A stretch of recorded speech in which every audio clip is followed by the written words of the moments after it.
Happy new year সকলোলৈকে। আজি বছৰৰ আৰম্ভণি বুলি ভাবিলোঁ অকণমান আপোনালোকৰ লগত কথা পাতোঁ। আজি ভিডিঅ'টোৰ জৰিয়তে মই আপোনালোকৰ লগত কথা পাতিব বিচাৰিছোঁ যে বছৰ এটা সলনি হোৱাৰ দৰে আমি কিন্তু নিজক সলনি কৰিব নোৱাৰোঁ।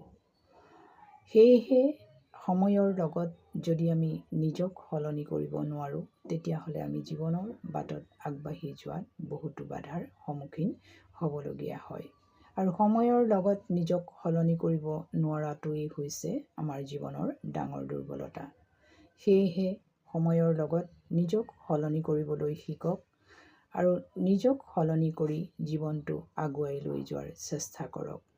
সৎ পথেৰে সততাৰে যদি আপুনি জীৱনৰ বাটত আগবাঢ়ি যোৱাৰ চেষ্টা কৰে নিশ্চয় আপুনি জীৱনটো আগুৱাই লৈ যাব পাৰিব।